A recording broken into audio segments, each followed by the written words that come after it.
नमस्कार मित्रांनो, आज या मालिकेच्या महा एपिसोडच्या पहिल्या भागात आपण बघूया की आता गौरी म्हणजे राजांची बायको फार विचार करत असते. तिला टेन्शन आलेलं असतं सगळ्याच गोष्टींचं. तारा समोर आल्यावर ती गुरुजी अचानक गायब झाले आणि सरूला सांगितलेलं असतं की तुझ्या पोरीला जप, 15 तारखेला भयंकर असं घटना घडणार आहे, त्यातून तुझी पोरगी वाचली पाहिजे. आता याच गोष्टीचा सारखा विचार करते गौरी की ते गुरुजी अचानक कुठे गेले आणि माझ्या कमळीला 15 तारखेला नेमकी काय होणार आहे. म्हणते देवा, कमळी त्यांचं मोठी नात असल्याचं नाटक करते हे समजणार की काय, आणि सगळं काही पितळ उघडं पडल्यावर कमळीचा घातपात होणार आहे. सरूच्या मनात नको ते विचार आणि नको त्या शंका यायला लागलेले असतात. ती कर देवी आई, माझ्या कमळीला वाचव, सगळ्या संकटांपासून दूर ठेव. सरू अगदी हात जोडून देवाला विनंती करत असते. आता राजन ऑफिसला जाण्यासाठी तयार होत असतात. कमळी त्यांना जॅकेट घालण्यासाठी मदत करत असते. राजन म्हणतात, कधी आली कमळी तू?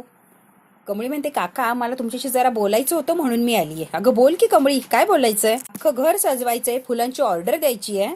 कोणतं फुल आवडतं विचारायला नको, त्या फुलांची ऑर्डर द्यायची. राजन म्हणतात, माझा वाढदिवस. आणि राजन आता खाली बसलेले असतात. होय, आजीने मला सांगितलंय 15 मार्चला राजनचा वाढदिवस असतो, अगदी धूम धडाक्यात साजरा करायचा आहे आणि तुम्ही नाही म्हणायचं नाहीये. राजन म्हणतात, कधी सेलिब्रेट केलेलं नाहीये बाळा, पण दरवर्षी न विसरता आई औक्षण करत्या, तोच माझा वाढदिवस आणि तेच सेलिब्रेशन. कोणाच्याच लक्षात राहत नाही, रागिणीच्या आणि काच्या कुणाच्याच लक्षात राहत नाही.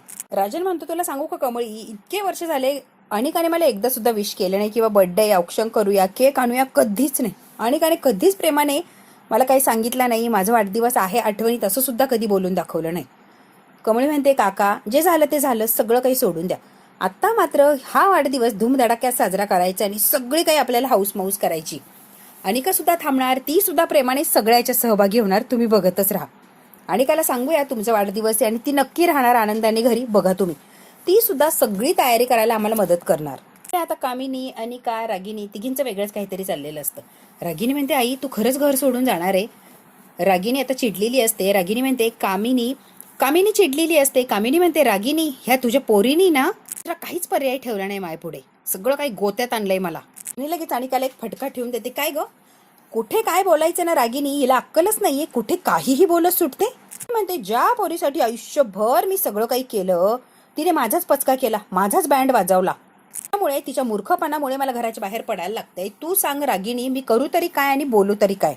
पाय नाचवत लाडात आलेली असते. ग्रॅनी आजी, सॉरी यार, माझ्याकडनं खरंच चूक झाली. पुढं कसलं बोलतीये, मला नव्हतं माहिती असं होणार आहे. छापे, तिला एवढी काय घाबरतीये तू, लगेच कुठं घर सोडायला लागलीये? छापे, एवढं काय तिला घाबरायचं म्हणून बोलले, केलंय माझ्या आजीने, कशाला लपवाछपी करायची?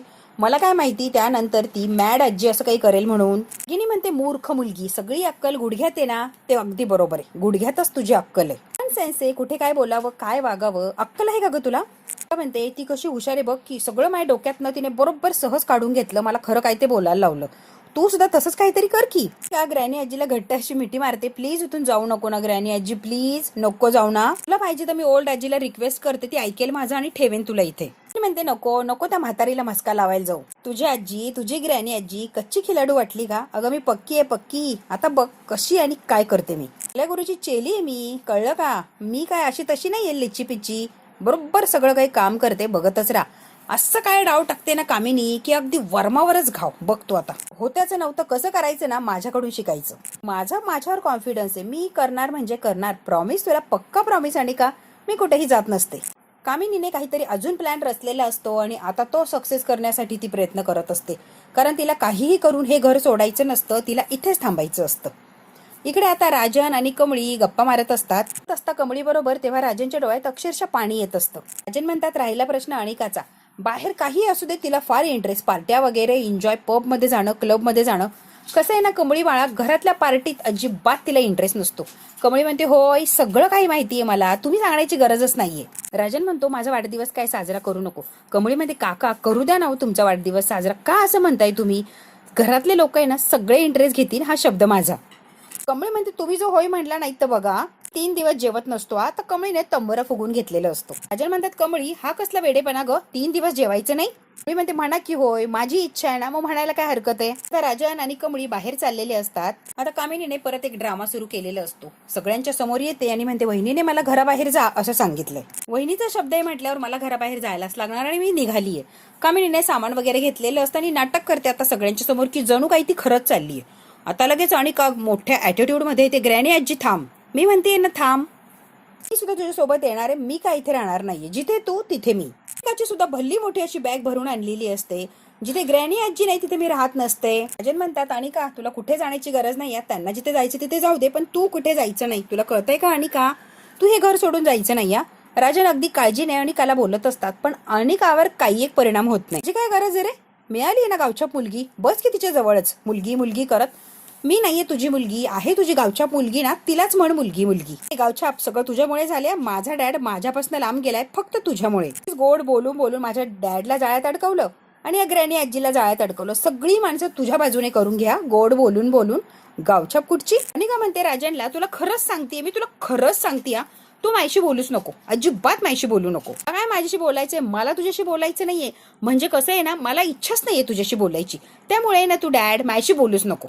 तुला आहे ना डॅड बोलायची सुद्धा मला लाज वाटते. खरं सांगते, लाज वाटते डॅड म्हणायची. डॅड बोलावंसं सुद्धा वाटत नाही. त्यामुळे ना प्लीज माझ्याशी बोलूच नको. सगळं काही मुद्दाम करतोय, मला चांगलंच माहितीये. आपल्याला कशाला आणलं, माझा इन्सल्ट करायलाच ना. झाला माझा इन्सल्ट, ओके. ही गावछाप, हिची लायकी का या घरात राहायची, एवढ्या मोठ्या घरात राहायची, एवढ्या मोठ्या घरची मालकीण होण्याचं स्वप्न बघतीये. लायकी आहे का हिचं. अनिकाने कमळीची लायकी काढलेली असते. राजनला म्हटलेली असते की मला तुझ्याशी बोलायचंच नाहीये, मला तुला बाप सुद्धा म्हणावं वाटत नाही. भरपूर अशी अनिका बोललेली असते. राजन बघतो बघतो राजनची ही सहनशीलता संपलेली असते. सनकान अशी अनिकाच्या कानाखाली ठेवून देतो. अगदी जाळ निघालेलं असतो. परत अनिका अशी चरा अजिबात करणार नाही. का म्हणते, mister Rajan Mahajan, mind your on business. ते बापालाच लिमिट शिकवत असते अनिका. अशी चुटकी वाजवते आणि म्हणते माझ्या नादी लागायचं नाही. या राजन महाजन लक्षात ठेवायचं, परत जर मला मारण्याचा प्रयत्न केला तर माझ्या इतकी वाईट कोणी सापडणार नाही. अनिकाने सगळी हद्द पार केलेली असते. बापाला लिमिट शिकवते आणि चुटकी वाजून धमकी सुद्धा देते. हात माझ्याकडे पण आहे, मी पण उगारू शकते, त्यामुळे मला परत मारायला जायचं नाही.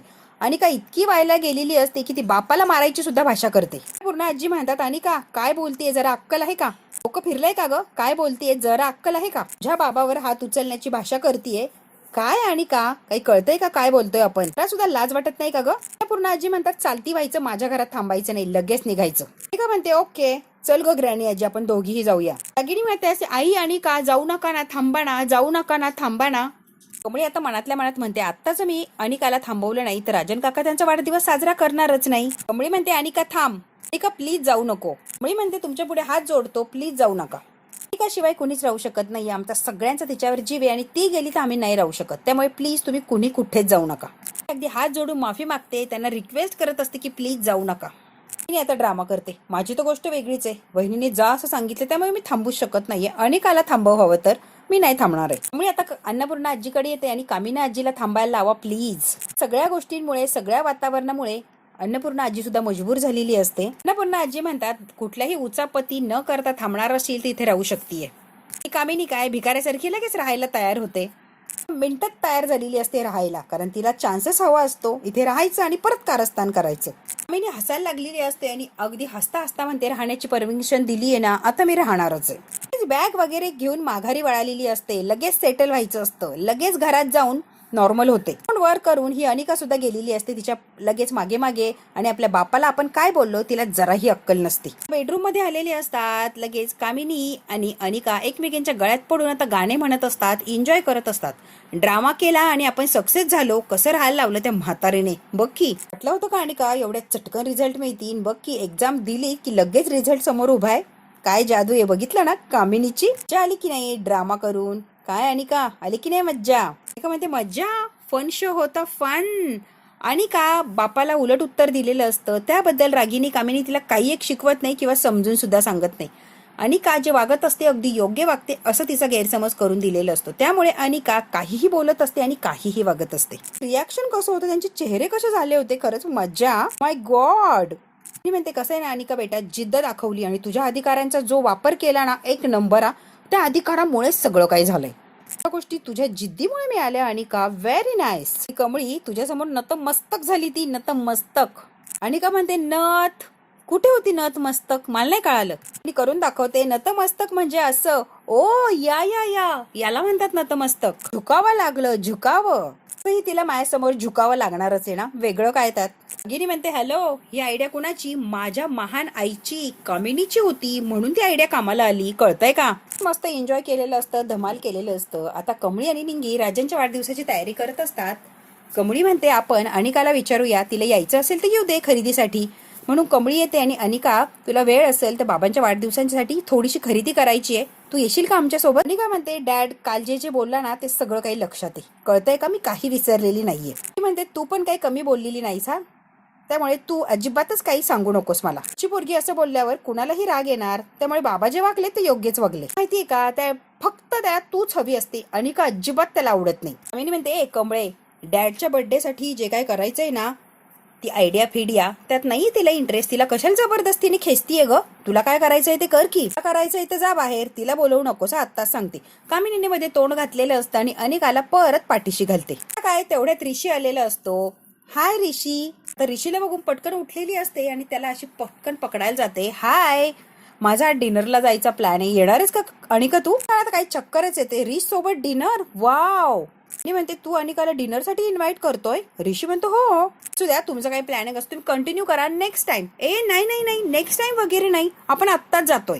ऋषीने चांगलीच अनिकाला उल्लू बनवण्याची सुरुवात केलेली असते. अनिका एका मिनिटात तयार होते बाहेर जायला. ऋषी येतो म्हणून अनिका शॉपिंगला यायला तयार झालेली असते. आता ते बाहेर आलेले असतात. कमळी म्हणते ऋषी सर थँक्यू, तुम्ही आल्यामुळे ती तयार झाली. ऋषी म्हणतो तुझ्याकडे तुझं थँक्यू ठेव, काय प्लॅनिंग करते ग, मला विनाकारण अडकवलं. निंगी म्हणते काय ऋषी सर, अरे थोडी पडणार आहे, डिनरला तर जायचंय ना, काय जाते ग बोलायला, आणि हा फक्त डिनर आहे बरं, डेट वगैरे काही नाहीये. तू म्हणालीस म्हणून हे करायला तयार झालोय, आता सांगतेय. सर मी कुठे काय म्हणतीये, तर म्हटले की एका मिनिटात पळत येईल, मला माहिती होतं म्हणूनच तुम्हाला बोलवलं. ऋषी सर अनिकाला जाणवून द्यायचं एक बाप काय असतो आणि बापाची माया काय असते याची जाणीव करून द्यायची. मला पण डिनर ड्यू आहे, लक्षात येते का कमळी? माझ्याबरोबर डिनरला येणार म्हणून सगळ्या गोष्टीला तयार झालोय, हे विसरायचं नाही या कमळी. तर काळजी करू नका, 100% येते बघा ती. ऋषी सगळं ठरवलेलं असतं आणि ऋषी जातो, त्याचं काहीतरी काम असतं. आता बॅग वगैरे भरत असतात. अन्नपूर्णा आजी येतात. काय रे राजन, काय चाललंय हे बॅग वगैरे भरणं? काम आहे, कामासाठी जातोय. कामाचं मला सांगू नको राजन, मला सगळं माहितीये. बाप म्हणून सुद्धा ती मला किंमत देत नाहीये, मग कशासाठी एवढं कमवतोय मी, कशासाठी या घरात राहू, काहीच उपयोग नाहीये माझा तिच्याबरोबर राहण्यात. बाप म्हणून जरा तरी आहे का तिच्या नजरेत माझ्यासाठी काही? ती डायरेक्ट म्हटली की माझा सुद्धा हात उठू शकतोय. अगं तिला काही कळतं का ती काय बोलतीये? अन्नपूर्णा आजी म्हणते राजन आधी शांत होतो का जरा? कमळी आलेली असते. मी तुम्हाला शब्द दिलाय ना, मी अनिका तुमच्या वाढदिवसाला असणार म्हणजे असणारच, शब्द आहे माझा. अन्नपूर्णा आजी म्हणतात तू म्हणतेस खरं, पण त्या मुलीचा काही भरोसा नाही ग बाई, चांगली आहे ग ती. अनिका आणि कामिनी रागिनी तिघी एकत्र आल्या का मग अशी बिथरल्यासारखी करती. थोडा वेळ मला द्या माझी काम करण्यासाठी. तेवढा वेळ निघून गेला आणि नाही आली तर मग तुम्हाला हवंय ते करा तुम्ही, प्लीज थोडा वेळ मला द्या. राजन तयार झालेला असतो. हो कमळी देतो तुला थोडासा वेळ. राजन म्हणतात हो थांबतो मी, ठीक आहे. इकडे आता कामिनीच्या डोक्यात चक्र चालू झालेलं असतं की हा ऋषी आलाच कसा अचानक आणि लगेच अनिकाला डिनरला घेऊन जातोय, नक्की काय चाललंय काही कळत नाहीये. कामिनी लगेच पुढचा विचार करायला लागलेली असते. असा सहजासहजी येणारा नाहीये ऋषी, काहीतरी असणारे म्हणूनच तो आलाय. बुद्धीला चालना देत असते. अनिकाला कसं तो डिनरला नेतोय याविषयी तिला आता प्रश्न पडलेला असतो. कमळीने अनिकाची बाजू घेतली आणि अनिकाने हळूहळू कमळीच्या गोष्टी आता आत्मसात करायला लागली. दोघींना सुद्धा एकमेकींच्या गोष्टी पटायला लागल्यात. हे जरा वेगळंच वाटतंय का? म्हणते हे होता कामा नये, दोघी एक होता कामा नये. अनिकाला त्या कमळीपासून लांबच ठेवायला लागणार, काहीतरी करायला लागणार. यांचा जो मिलाप चाललाय ना बहिणी बहिणींचा, तो थांबवायला लागणार काहीही करून. आलेली असते. काय कडू आजी, काय विचार करताय, काय कारस्थान चाललंय? अनिकाच्या डोक्यात तिच्या घरच्यांविषयी कसं एकदा परत वाईट भरवता येईल, खोटारडेपणा किंवा सगळ्यांविषयी कटुता, याचाच विचार करताय ना कामिनी आजी. कसं काय अनिकाला पटवून द्यायचं की तुझ्या घरचे सगळे किती वाईट आहे, हो ना? विचार चाललाय ना कामिनी आजी. सारखा हाच विचार करतात, जरा दुसरा विचार करून बघा ना. त्याला कसा त्रास द्यायचा, हेच कपटीपणा कारस्थान चालू असतो का? दुसरा उद्योगच नाहीये कडू आजी. गावछाप कमळे, मी काय करायचं, कसा विचार करायचा, कुणाबरोबर बोलायचं, कसं काय ठरवायचं, हे सगळं काही मी ठरवेला, तू ठरवायचं नाही मला आणि कसं वागायचं, कळालं? त्यामुळे तुझ्या कामाशी काम ठेव, माझ्यात पंचायती करू नकोस. मी म्हणते काय हो कामिनी आजी, एका पोरीला तिच्या बापापासून लांब ठेवताय, तुम्हाला जरा पण लाज वाटत नाही? आणि का भोळी आहे, तिच्या भोळेपणाचा फायदा करून घेताय का? बाप लेकीला तोडायला बघताय, कुठं पेडतालो ही पाप? त्याला गेच कामिनी कमळीला मारायला लागलेली असते आणि हात उगारते. कमळी तसाच तिचा हात पकडते. मापात राहायचा. कमळी म्हणते, कडू आजी मान देते ना तोपर्यंत घ्या आणि विसरू नका कोल्हापूरची मी, झटका दाखवायला वेळ लागणार नाहीये. दिला तर डोसक्यात गेला की पायतानाच्या खालीच, कुठलच्याच राहणार नाही. त्यामुळे ना डोक्यावर बसायचं की पायतानाच्या खाली, तुमचं तुम्ही ठरवा. लक्षात ठेवायचं, कमळी आहे, या घरातलं कुणाचं काहीही वाईट करू शकत नाही. जोपर्यंत कमळी इथे तोपर्यंत तुम्हाला हे ओपन चॅलेंज करते. हात कोपरापासनं आणि पाय खुब्यातनं मोडीन, ते पण एकदम फास्टात, कळणार पण नाही. त्यामुळे ना जरा विचार करून हात उचलायचा, कळालं?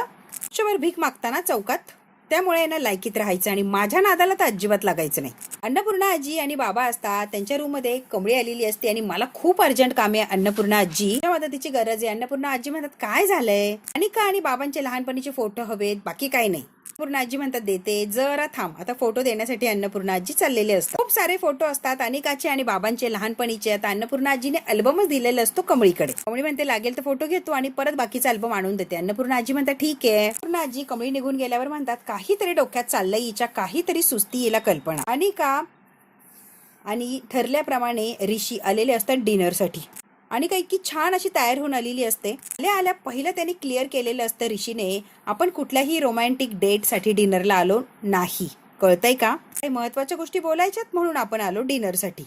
तसं भेटण्यापेक्षा डिनरला भेटू, बेस्ट आयडिया, म्हणून आपण आलो. रोमॅन्टिक डेट नाहीये, पहिले तुझ्या डोक्यातनं काढून टाक, कळतंय का अनिका? आणि पटकन आता रिशचा हात पकडलेला असतो. तू काहीही बोल रे, तुझ्याकडे बघितलं ना की असं वाटतं बघतच राहावं, तुझं बोलणंच ऐकत राहावं. ओके ओके, आणि पटकन तो हात सोडवून घेतो. एका माणसाविषयी जाणून घ्यायचंय. रिश कशाला कोणाविषयी जाणून घ्यायचंय? पहिल्यांदाच डेटवर आलोय ना, मग असू दे की. रिश म्हणतो, नाही, त्या माणसाविषयी मला जाणून घ्यायचंय.